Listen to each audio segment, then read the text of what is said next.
Hello students, welcome back to my channel Maths Magic. बच्चों मैं हूं शशि। बच्चों हम लोग पढ़ रहे थे क्लास 11 स्टैंडर्ड का मैथ्स, जिसमें हम लोग कर रहे थे एनसीईआरटी बुक के थर्ड चैप्टर ट्रिमेटिव फंक्शन का एक्सरसाइज 3.1 के क्वेश्चंस। तो बच्चों इस एक्सरसाइज का एक ऑलरेडी वीडियो अपलोड किया जा चुका है, जिसमें एक्सरसाइज 3.1 का क्वेश्चन नंबर 1 to 4 कवर कर लिया गया था। इसके कुछ क्वेश्चन बच गए थे, जिसको इस वीडियो में हम लोग कवर करेंगे। तो आज का पहला क्वेश्चन है एक्सरसाइज 3.1, चैप्टर का नाम है ट्रिमेटिव function, class 11 NCERT book, question number 5। क्या है देखिए, in a circle of diameter 40 centimetre the length of a chord is 20 centimetre, तो find the length of the minor arc of the chord. ठीक है, क्वेश्चन को पहले हम फिगर समझते हैं। देखिए, मान लो एक सर्किल दिया हुआ है, ठीक, इसका सेंटर मान लीजिए वो है, एक कॉर्ड दी हुई है जिसको हम ए बी सपोज कर रहे हैं, इसकी लेंथ दी है 20 सेंटीमीटर, ठीक है, और डायमीटर दिया है। क्या दिया है इसका? डायमीटर दिया हुआ है, डायमीटर इक्वल टू, जिसको डी सपोज किया जा रहा है, ये दिया है 40 सेंटीमीटर। जब डायमीटर दिया है तो देयरफॉर रेडियस क्या हो जाएगा? डायमीटर का हाफ। रेडियस को हम आर सपोज कर रहे हैं, तो ये हो जाएगा D by 2, that is 40/2, that is 20 centimetre. और कॉर्ड की लंबाई दी हुई है, जिसको ए बी माना गया है, ये दिया है 20 सेंटीमीटर। तो अभी कॉर्ड के जो एंड है ए एंड बी को अगर हम सेंटर ओ से मिला दें तो क्या कहलाएगा? रेडियस। ठीक है, और रेडियस कितना आया है? 20 सेंटीमीटर। और किसी सर्किल का रेडियस हमेशा सेम सर्किल का रेडियस इक्वल होता है, तो ये भी आपका 20 हो जाएगा। अब इस ट्रायंगल में ओ ए, ओ बी और ए बी तीनों की लेंथ इक्वल हो गई, तो ये ट्रायंगल कौन सा बन जाएगा? इक्विलेटरल ट्रायंगल बन जाएगा। ठीक है, और इक्विलेटरल ट्रायंगल की तीनों एंगल की वैल्यू सेम होती है। वो क्या होती है? 60 डिग्री। तो ये वाला एंगल जो है वो हो जाएगा 60 डिग्री। ठीक है, अब length of arc, minor arc, एक आर्क ये हुआ और एक आर्क ये हुआ, तो ये बड़ी आर्क है जिसको मेजर आर्क बोलते हैं, और इसको हम लोग जो छोटा है उसको बोलते हैं माइनर आर्क, जिसको सपोज करते हैं एल से। ठीक है, और अगर रेडियस मेरा आर है तो एक होता है, और थीटा एंगल जो थीटा अगर है तो एक होता है रिलेशन कि theta is equal to L upon R, मतलब angle is equal to length of R divide by radius of the circle. इसी फॉर्मूले को यूज करके हमको लेंथ ऑफ आर्क निकालना है, लेकिन इस फॉर्मूले में जो थीटा यूज होता है वो होता है रेडियन में। तो यहाँ पर जो 60 डिग्री दिया हुआ है उसको हम लोग पहले रेडियन में कन्वर्ट करके तब हम काम करेंगे। ठीक है, देखिए, तो यहाँ पर in a triangle, triangle O A B, क्या क्या है देखिए, O A equal to O B equal to A B, तीनों इक्वल दिया हुआ है, तीनों इक्वल है। कितना है वो? 20 सेंटीमीटर है। इसका मतलब क्या हुआ? Therefore triangle O A B is an equilateral triangle, equilateral triangle. ठीक है ना, ये होगा therefore angle A O B, जिसको थीटा सपोज किया गया, इसकी वैल्यू क्या हो जाएगी? 60 डिग्री, ये एंगल सिंबल। ठीक है, अब इसको जब हम कन्वर्ट करेंगे रेडियन में तो होता क्या है फॉर्मूला? 180 डिग्री इक्वल टू होता है पाई रेडियन, तो 60 डिग्री की वैल्यू कितनी आ जाएगी? पाई बाई 3 रेडियन, तो इसका वैल्यू क्या हो जाएगा? Pi by 3 radian. ठीक है, डिग्री से रेडियन में कन्वर्ट करना इसके पहले वाले वीडियो में सब बताया जा चुका है। तो अगर हम 60 डिग्री को कन्वर्ट करेंगे रेडियन में, क्या आएगा? Pi by 3 radian. अब हमारे पास फॉर्मूला क्या है? बिकॉज एक फॉर्मूला होता है theta is equal to L by R, इससे हमें लेंथ ऑफ आर्क निकालना है, तो एल इज इक्वल टू क्या हो जाएगा? Theta multiplied by R. ठीक है, अब यहाँ वैल्यू पुट किया जाए तो वैल्यू जो थीटा की वैल्यू किस में पुट करेंगे? रेडियन में। तो क्या है रेडियन की वैल्यू? मतलब थीटा की वैल्यू क्या है? पाई बाई 3, और रेडियस कितना है? 20। ठीक है, अगर इसमें ऐसा कुछ वैल्यू होता कि अगर 20 पाई की वैल्यू पुट करें 22/7, जिससे कि वैल्यू कुछ कैंसिल हो जाए, तब हम रखेंगे। यहाँ पे 22/7 रखने से कोई वैल्यू कैंसिल नहीं होगी, तो आप ऐसे ही छोड़ दीजिए। तो 20 पाई बाई 3 सेंटीमीटर, और चाहते हैं पॉइंट में निकालना तो आप पाई की वैल्यू 22/7 पुट कर सकते हैं, लेकिन ऐसे ही छोड़ दीजिए, कोई दिक्कत नहीं है, ये आपका आंसर हो गया। ठीक है ना, तो लेंथ ऑफ आर्क की वैल्यू कितनी हो गई? 20 pi by 3 centimetre. Clear, copy कीजिए, बढ़ते हैं अगले क्वेश्चन पर। देखिए नेक्स्ट क्वेश्चन, क्वेश्चन नंबर 6, ये क्या कह रहा है, if in to circles arcs of the same length subtend angle 60 degree and 75 degree at the centre, find the ratio of their radii. Radii मतलब रेडियस का प्लूरल है, मतलब दोनों सर्किल का रेडियस का रेशियो निकालना है। दो सर्किल है, इसका मतलब दोनों का अलग अलग रेडियस होगा। जैसे मान लो एक सर्किल ये है और एक सर्किल थोड़ा मान लो बड़ा है, सेंटर दोनों का मान लीजिए ओ है ना।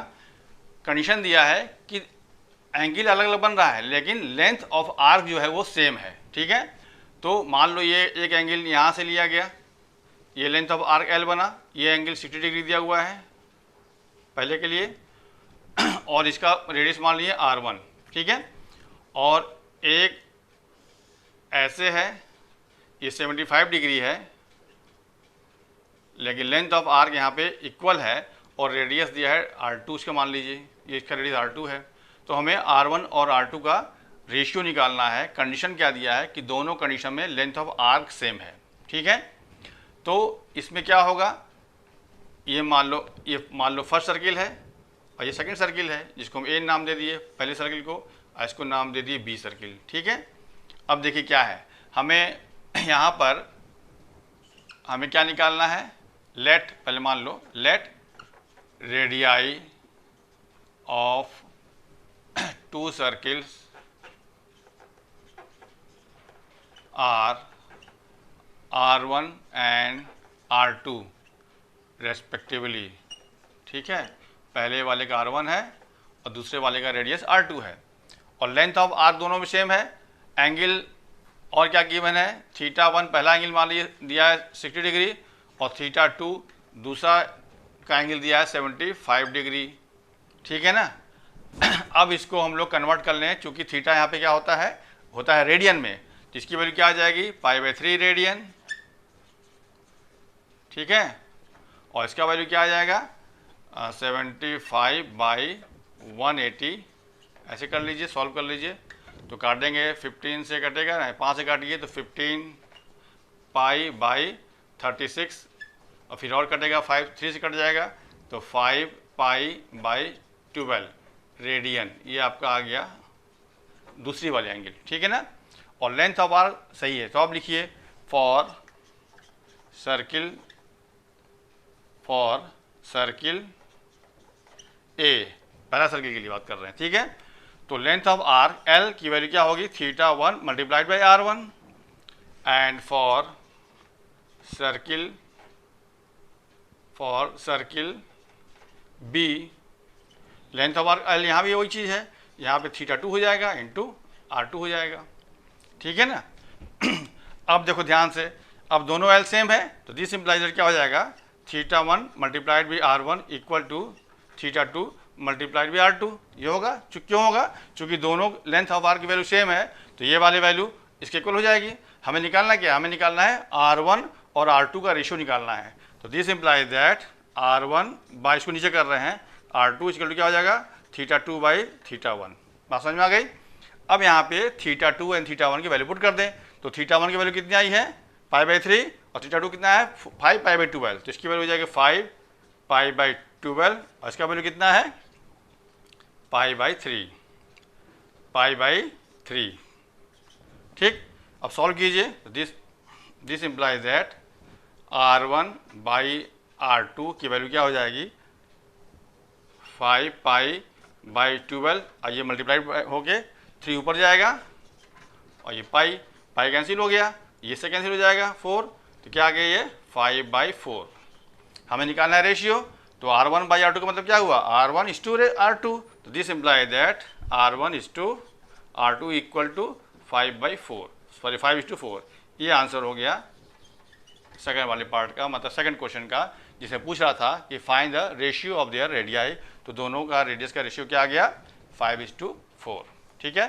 कॉपी कर लीजिए, बढ़ते हैं अगले क्वेश्चन पर। अब देखिए नेक्स्ट क्वेश्चन नंबर 7, ये क्या है, find the angle in radian through which a pendulum swings if its length is 75 centimetre and the tip describes an arc of the full length. First part में 10 centimetre, मतलब length of arc अलग अलग दिया है 3 part में। पहले वाले part में दिया 10 सेंटीमीटर और दूसरे वाले पार्ट में दिया लेंथ ऑफ आर्क दिया है 15 सेंटीमीटर और थर्ड पार्ट में दिया है 21 सेंटीमीटर। और जो पेंडुलम की जो लंबाई है वो दी हुई है 75 सेंटीमीटर। ठीक है, तो आपको तीनों कंडीशन में अलग अलग एंगल निकालना है। तो पहले क्वेश्चन का देखिए, फॉर्मूला क्या लगेगा, वही theta equal to L by R, और थीटा यहाँ पे किस में निकालना है, रेडियन में निकालना है। ठीक है, तो यहाँ पर देखो पहले कंडीशन में क्या है, थीटा इक्वल टू वाट पूछ रहा है, लेंथ ऑफ आर्क ये दिया है 10 सेंटीमीटर, लेंथ ऑफ आर्क को हम सपोज करते हैं एल से, ठीक है ना। और जो आपका पेंडुलम की लंबाई, जैसे मान लो ये पेंडुलम क्या होता है, जैसे मान लो ये है पेंडुलम, किसको ऐसे बोलते हैं ना, ये ऐसे बनता है, ये यहाँ पे मान लीजिए कुछ गोलक जिसको बोलते हैं, ये ऐसे ऐसे ऐसे स्विंग करता है, ठीक है ना। तो ये वाली एंगल थीटा होती है, इसको हम लोग रेडियस सपोज कर सकते हैं और ये आपका लेंथ ऑफ आर्क हो जाएगा। तो पहले कंडीशन में ये वैल्यू दिया है 10 सेंटीमीटर और ये दिया है 75 सेंटीमीटर। दूसरे कंडीशन में क्या है, ये तो सेम रहेगा, ये वैल्यू बदल गई है 15 हो गई है, और तीसरे केस में ये सेम है, ये हो गया है 21 सेंटीमीटर। ठीक है, तो पहले केस के लिए आपको बिकॉज फॉर्मूला क्या होता है, यहाँ पे आर के वैल्यू क्या हो गया 75 सेंटीमीटर, जो लेंथ ऑफ पेंडुलम का है लिखा ना, ये कहाँ गया, which a pendulum swings of its length, जो इसका लेंथ है ये आपका हो जाएगा, अगर ये सर्किल बने तो ये रेडियस कहलाएगा, ये आर कहलाएगा, और ये आपका ये जो सेंटर जहाँ से ये पेंडुलम आपका लटक रहा है, ये वाली पॉइंट उसकी सेंटर हो जाएगी, और ये अगर घुमाएंगे तो क्या बन जाएगा, सर्किल बन जाएगा। तो ये लेंथ ऑफ आर कहलाएगा और ये रेडियस कहलाएगा और ये कहलाएगा angle subtend at the centre. ठीक है ना। अब देखिए, तो बिकॉज फॉर्मूला क्या होता है, theta is equal to L by R, इसी में वैल्यू पुट कर आपको निकालना है थीटा। थीटा कितना दिया है, सॉरी एल कितना दिया है 10 सेंटीमीटर और ये दिया है 75, काटिए 5 से तो 2/15, ये आपका आंसर हो गया पहले वाले पार्ट का 2/15 रेडियन। ठीक है, इसी तरह से सेकंड पार्ट में, अब इसी फिगर में देखिए, इस फिगर में ये वाली वैल्यू हो जा रही है 15, ठीक है ना। तो यहाँ पे थीटा का वैल्यू क्या है आपको निकालना है सेकंड पार्ट में, और आर कितना दिया है वही सेम वैल्यू 75 सेंटीमीटर, और लेंथ ऑफ एल क्या हो जाएगा, मतलब आर्क हो जाएगा 15 सेंटीमीटर। तो there because theta is equal to क्या होता है एल अपॉन आर, तो थीटा इक्वल टू क्या हो जाएगा, एल का मतलब 15/75 दैट इज 1/5, तो थीटा की वैल्यू क्या आ गई 1/5 रेडियन। ठीक है ना। इसी तरह से थर्ड पार्ट में अब इसकी वैल्यू क्या हो जाएगी 21, जो है ना थर्ड पार्ट के लिए 21 हो गया इसके लिए। यहाँ पर थीटा आपको फाइंड करना है, तो theta equal to what, R आपका दिया है 75 सेंटीमीटर और लेंथ ऑफ आर दी हुई है 21 centimetre. Same formula, because theta equal to L by R, तो थीटा इज इक्वल टू क्या हो जाएगा, एल कितना है 21 बाई आर कितना है 75, और 3 से काटिए तो हो जाएगा 7, 3 7 जा 21 और 3 5 ऐसे। ठीक है ना। तो थीटा की वैल्यू क्या आ गई 7/25 रेडियन। ये आंसर हो गया तीसरे वाले पार्ट का, ये आंसर था दूसरे वाले पार्ट का, और ये आंसर था पहले वाले पार्ट का आंसर क्या हुआ 2/15, सेकंड पार्ट का 1/5 रेडियन और थर्ड पार्ट का 7/25 रेडियन। क्लियर, कॉपी कर लीजिए। तो बच्चों इस क्वेश्चन के साथ ही एक्सरसाइज 3.1 के सारे क्वेश्चन कवर कर लिए गए। अब नेक्स्ट वीडियो में एक्सरसाइज 3.2 को क्वेश्चन कवर किया जाएगा। तब तक के लिए थैंक्स।